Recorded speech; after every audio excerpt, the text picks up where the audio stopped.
Okay, hello everybody. So good morning, good afternoon, good night, depending on where you are. This is fascinating and worldwide conference. Today, my session, I will be presenting to you about a Teams integrated virtual reception, what is possible. So I will talk to you about the possibilities of functionalities of a virtual reception, and also the possibilities of having this virtual reception integrated with Microsoft Teams. If there are any questions, please put them in the Q&A and I can answer them at the end of my presentation. So a special thanks to the conference organization, of course, and all the sponsors. One of the sponsors is HelloDoor, which is my company, but of course also all the other companies. Thanks for all the support to make this possible. My name is Geert van Hout. I'm based in Belgium. I'm an ICT consultant, and the last 10 years were all around unified communications. So I started out with Link, and then it went to Skype for Business and Teams projects, so a lot of telephony, interfacing, things like that. And 3.5 years ago, we got a request from a hospital that migrated from a traditional telephony system to Skype for Business, and they wanted a doorbell system, and they had some extra requirements because it was a hospital and they had some security policies. They wanted also to see if they answered the doorbell remotely, they wanted to see who was in front of the door, so they needed video, and they also had a requirement to answer the calls on their smartphone. So when they are mobile, they would like to answer these calls, and they would like to open the door when they are remote from their Skype for Business client. So all these requirements, we looked on the market. There was not a product that could do this. And so we created this, and this was the start of HelloDoor. Okay, a quick look at all the reception functions that a virtual reception could have. I think the most important one is to have a good experience for your visitors when they enter your company building or your offices. You should have a good visitor flow so that when they come in, they get all the information they need, you get all the information you need, and in a safe way, they can enter your environment. So I think this is the most important why we would have a good reception. Is to have a good experience for your visitors. Now with COVID-19 pandemic, it's also some other functionalities pop up, and virtual receptions are often used to reduce physical contact, so that when people come to visit your company, receptionists are not so keen anymore to talk to people and be in front of people. They are more happy to be in an office somewhere and answer visitors' calls by using a computer. So that's one of the new things that pop up as a function for a virtual reception. Another function is to broadcast information. So if you have a lot of people coming in for a certain meeting or a training, it could be interesting to broadcast information to all of these visitors where this training or this meeting will be and at what time it starts, things like that. Or you could also broadcast information about your company, your new products, things like that could be integrated into a virtual reception. Another functionality is to register visitor data. So some companies have a legal obligation, or like in pharmaceutical companies, they need to know who entered the company when, also with COVID-19, with the contact tracing, you need to know who was in contact with the people within your company. So you need to register them, and you could register things like their name, company, license plate, their picture, all these things. Of course, the old-fashioned way to do this is to have a logbook with a pencil at the entrance. But we will see later on that going the digital way has some advantage to store this data if you do it in a good way. Another requirement, the function could be to have an emergency list. So some companies, the fire brigade needs to know at all times who is in the building. So they have, for their employees, they have a batch system where they register people going in, coming out. But for visitors, of course, you need to have a separate list. And if you need to know at all times who's in the building, you need to register who goes in at what time and who leaves the building again at what time. I already mentioned to gather visitor information, but this could also be legal stuff, like sometimes they need to sign an agreement or they need to read security procedures, and they need to, this needs to be recorded that they have that they are agreed with this security regulations, for instance. So this can also be recorded by a virtual reception. These days, there are also sometimes health check questions, like have you been to a certain country or area in recent days? With the COVID-19, some companies ask you some questions, and depending on the answer, they grant you access or not. So this could also be used or be recorded in a virtual reception. Badge printing, some companies require you to have to wear a badge visibly to see that you are registered in the system as a visitor, and a virtual reception could print a badge. It could be used to inform a real receptionist that there is a visitor. So before in companies, a receptionist was sitting behind the desk at the entrance, and that was the only function. But more and more we see that these people get other functions, and they are mobile, they are walking around in the company. But if there is a visitor, they can still be called and asked for help or assistance. Or a receptionist could be completely remote. So there are companies that have centralized receptionist, outsourced receptionist, receptionists working from home. So in all these cases, you need a virtual reception for your visitor. There could also be the function to do a direct video call with the employee that you are visiting. So some companies do no longer have a reception function even. And if you visit them, you need to take contact directly with the person you are visiting. And this could be provided by the virtual reception. And then the function could also be to open the door remotely. So in small offices, it could be that when you are remote and there is a delivery, that you say, okay, I'll open the door, please put the box inside, things like that, or to give access to the building for people that have forgotten their badge. All these use cases could be it could be made easy if you could open the door remotely. So these are all real practical functions that a virtual reception could have. And the last one I want to mention is a bit different.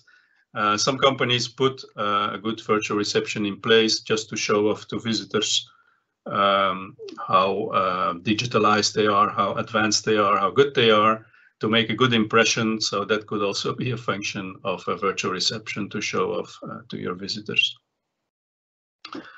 What I want to do in the next slides is to indicate where we could integrate some of these functions with Microsoft Teams and what would be the advantage. Personally, I think if you are using Teams within your company, to do video meetings, to do calling, to do collaboration. I think it's wise to also open this up to your visitors and connect these visitors to your environment so that you can use your Teams environment, your client that you already know, also for welcoming your visitors and solve a part of these functions within Teams. What are the things we would like to avoid with a good virtual reception? You see the first on the left is you enter a building and there's nobody there to help you, so you're on your own. If the door is closed, it can be difficult to get in touch with somebody from the inside, so that's what we want to avoid. Second one is, of course, if there's a long queue, if a lot of people are wanting to talk to the receptionist, then you have to wait, which is not a good user experience, visitor experience. So in that case,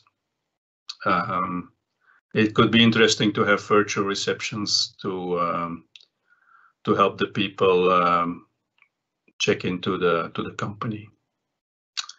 Below you see some old doorbells. That's also something if you are a modern company, but your visitor, your customer comes in and he sees a doorbell system from the 60s. That doesn't give a very good impression, so maybe it's time to modernize. And then the last one, you see that a lot, that well, you are welcomed with a sign that says, if you're not here, just call us. Okay, this can be practical in some cases, but it's not the best visitor experience, I think. So I'm going to talk about the functions of the virtual reception. I already talked about the main functions, and now we will see how we can integrate some of these things with Teams. Distributing information, there I will not go into detail. That is just displaying information. Of course, you could go a lot further with digital signage, but that's not a bit out of scope of this presentation. But I will talk about gathering data and direct contact with people inside the company. So gathering data in Teams. The first thing I see popping up recently is that companies want to pre-register visitors. So before, always, if you wanted to visit a company, you go there and then you register. But with the COVID-19, there are companies that want you to pre-register. So before you go there, you have to register who you are, maybe your car plate, and also these COVID-19 questions like which have you been visiting a country recently where there is a lot of COVID-19, things like that. So companies want to know upfront before you come to their premises. This could be done in Teams, for instance, with a chatbot or an application. So that's the first possibility, that within Teams, your employees, if they expect a visitor, will announce this visitor, and then they get invited and have to pre-register before they can come in. The visitor registration itself could also be done on site, and we can store this data in Teams. The advantage is there are systems who just do visitor registration and have a proprietary database or cloud platform, but then you don't know exactly what is happening with your data and you don't have it fully under control.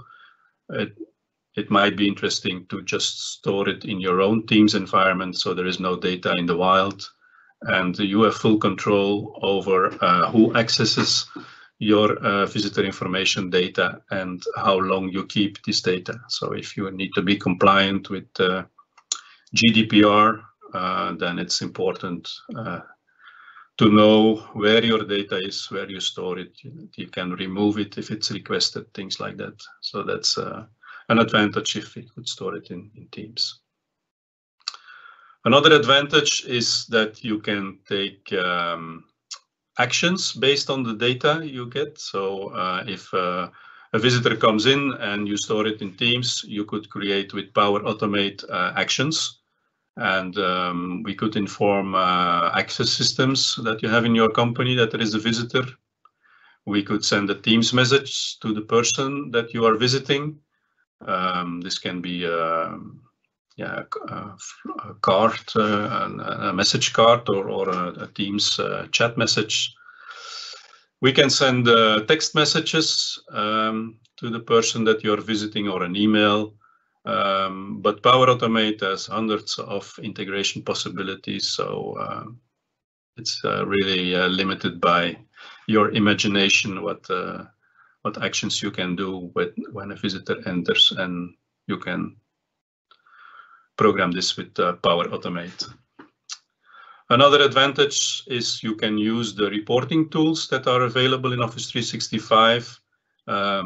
You could pull the data into Excel and have analysis, or you could even go to Power BI and make reports.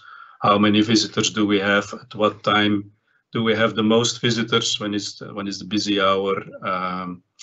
Where the visitors comes from? All this data that you gather from your visitors can be analyzed with the tools you already have. I have here a small example of how we did this with the Hello Door. So if there is a visitor coming in, we send a message to the person that is being visited, and it's a nice card from Power Automate Flow that says you have a visitor, you get his name, his company, the time he was registered, and since we also asked for the license plate, we get that information as well. So with this, you know there is a visitor, and you also have a log that stores all your visitors and your data for the visited person, and there is another log where all the data is kept that is entered.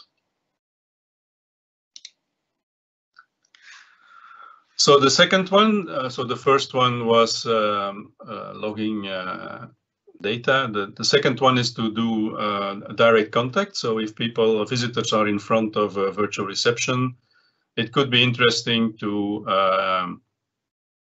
make contact with the people inside the company directly from the virtual reception. This can be done with a voice call. So you could create a button that calls a reception person, and then it starts a voice call to that person. Even better would be a video call, so that you can also see who's in front of the door, and if you would want it, also the other way around, that the person in front of the door sees the person they are calling, and can have a two-way video chat.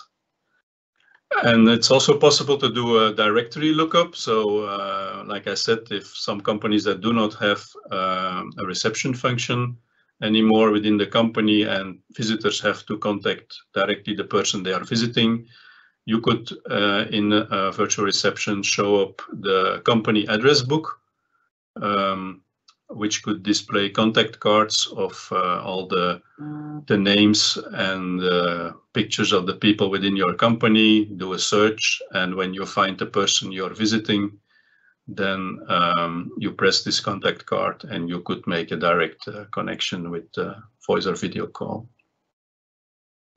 The advantage of this, of using Teams for this, is that the employees have a client where they can accept these calls and this connection, and this is the client they already know, so they use it internally for calling, for video meetings, and they don't have to learn anything new. And also the contact logic is used, so if one day a receptionist is not there, and she says all my calls have to go to my colleague, you don't have to reprogram anything for the virtual reception. The calls will follow the flow that is already there, and the call will be forwarded to the colleague from this reception. You could also work with call groups that already exist in Teams, or you could react on statuses. So that's another advantage of doing an integration of the virtual reception and Teams environment. Some technical stuff. I want to go over the technical ways to interface with Teams, and therefore I started with what we had in Skype for Business, because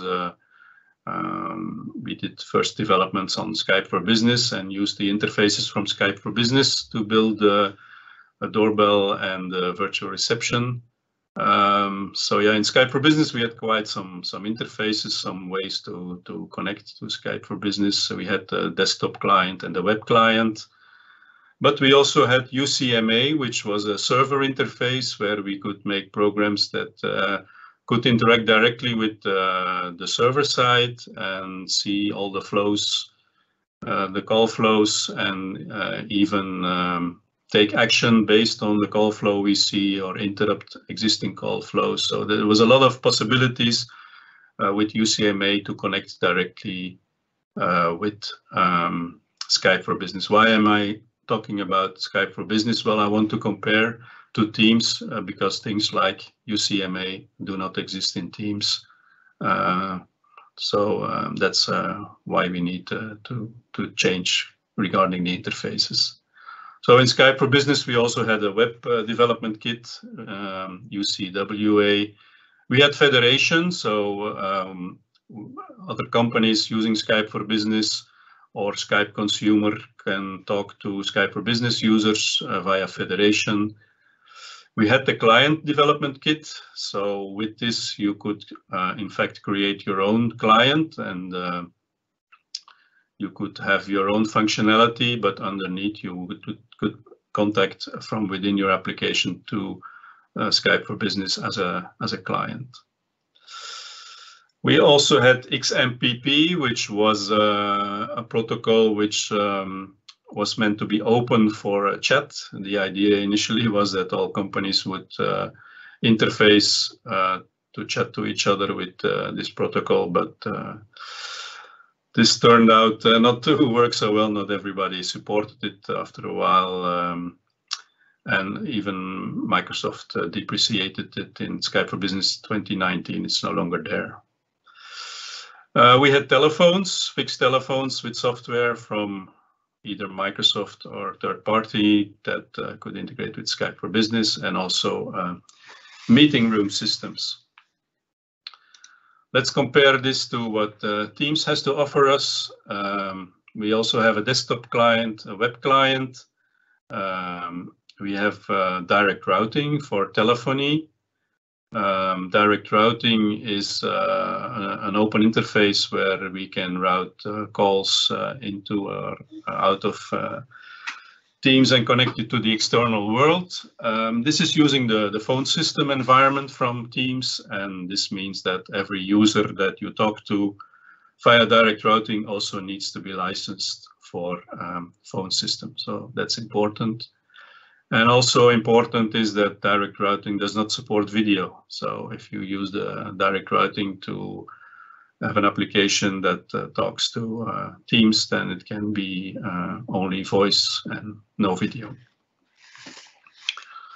There is the Graph API. So this is the API that Microsoft is promoting to have to talk to the Teams environment if you want to do management tasks or query data. This is the API where a lot of functionality is built in. But for the moment, it's not possible to do a direct point-to-point video call from an application via the Graph API. There is some way via bots to do this, but you have to handle the voice and the video call flow yourself then. There's federation. So for Teams, there is an interop document. I specified the link here so that you can see in this document how it is possible for Teams to connect to external organizations. You can do this via Teams, via Skype for Business, via Skype Consumer, So these are ways to talk to Teams. Then in Teams we have telephones, and but for telephones it's not like Skype for Business where you could have your own third-party software. There's only one software which is coming from Microsoft, and it is running on Android operating system. But it's not open. It means that there is one software. All telephony manufacturers with a Teams telephone run the same software, and they cannot customize it for their environment. And lastly, we have meeting room systems to connect to Microsoft Teams for meetings.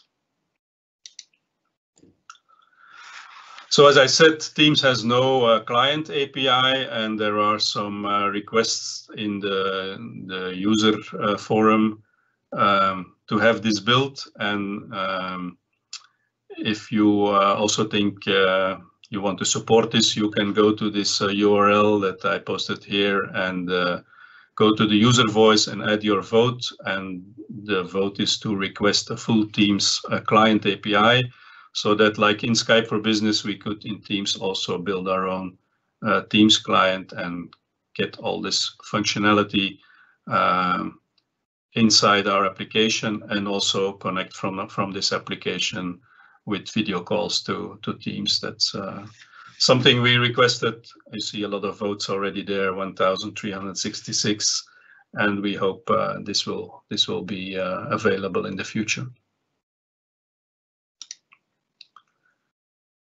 Some use cases for a virtual reception. So we already spoke about that. There is the main reception where we could put a kiosk and a virtual reception software to handle all the visitor registration and contact, and even remote door opening if we want that. There is a second possibility to have a main reception where there is a receptionist, somebody sitting there, but for repetitive actions like registering all the data. I see companies now, sometimes they have a logbook where people have to write, but if this would be digitalized, you need a kiosk where you can record your data into Teams. Satellite offices we see quite a lot, so that means that the companies sometimes have a big main office, but they have smaller remote offices, satellite offices in the country, and in these offices there is no reception, and this function can be taken care of by a virtual reception, so that if visitors come in, even in these satellite offices, they get a good experience. They can call a reception, they can call the person they want to contact. If they call reception, they can even transfer the call to somebody else to help you. They can let you in if that is a requirement, so that's a good use case for a virtual reception. We also see it implemented after hours. So there are companies that have a big reception, but there is nobody there before working hours or after working hours. But it can still be possible that there is a visitor. If somebody's working late or somebody's applying for a new job and comes after hours, when they enter the reception area and there is no receptionist, and the building is closed, then they cannot contact people inside. So then it could be useful to have a virtual reception. In the COVID-19 time now, it can be interesting to have it when there is no physical contact preferred with the visitors. So then visitors can go to this reception and still be in contact with people from within the company, but without physical contact. And of course, for entry registration, we talked about that, all the advantages to know when people and who enters and leaves your building, and all the legal or other things we need to ask before people can be allowed inside. Next to a company reception, a virtual reception could also be transformed in a more general video call kiosk for things like smart cities or hotel reception desks. There are a lot of other use cases where a more broad use of a virtual reception or a video calling kiosk could be of use. Could also be used in shops to contact a specialist, which is remote with a video call.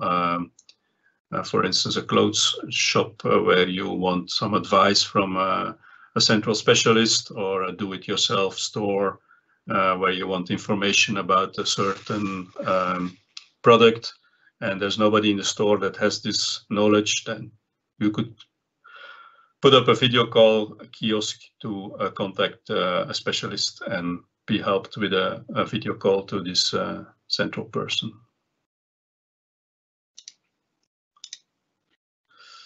Recently, there was a Microsoft MVP that also proposed to use a Teams telephone at the reception. This was James Arbour, so you can look up his blog if you want to see how he did it. This could also be interesting. It's a basic functionality, of course, because it's a Teams phone, and as I said, we cannot customize Teams phones. And also security, you have to take care that people do not misuse this phone for other things, because it's connected to your Teams environment. But for basic use, it maybe for a backdoor or something, it could be interesting to have the possibility to contact a reception and just put a Teams telephone there. I have some samples about our application, and to show you how it looks like if you integrate this with Teams.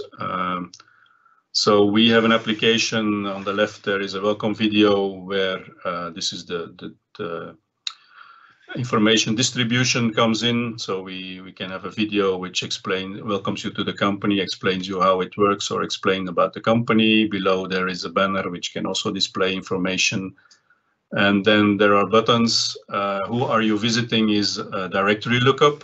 So if you press that button, you can see contact cards. You can search into the company directory and contact somebody directly.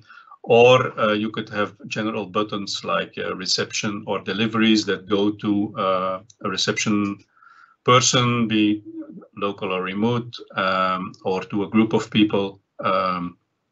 So these are buttons that are configured to go directly and start a call directly. So both are possible. Here is a sample of our directory lookup. So if you do a search, you see some contact cards, and they can have pictures. You can have the company name if you work with different companies, and you can do a search with the lookup. And then finally, if you select the contact card or you press the button reception, you start a video call to a person within your company who takes the call on their Teams client. There's a two-way video call possibility. And as I said, it's possible to open the door remotely. So these are the functionalities and the integration with Teams. So that's an overview of my session. Thank you for listening in. If there are any questions, I can take them now. Don't have any questions in the queue. No questions? Okay, so everybody is requested to fill in the session feedback. I put the link up here, and if you want to discuss things with me, there is a breakout session which you can go to via goteams.fans at BRK187, and there we can talk. Or you can also go to the Hello Door booth in the ComsVerse environment and find us there or leave a message there. No questions that came in? No questions. I posted a link to the post out session in our chat, so Okay, everyone great. should see it there. Well, if we don't have questions, we'll give time back. Okay, then thanks everybody again, and wish you a good conference and good other sessions. Thank you.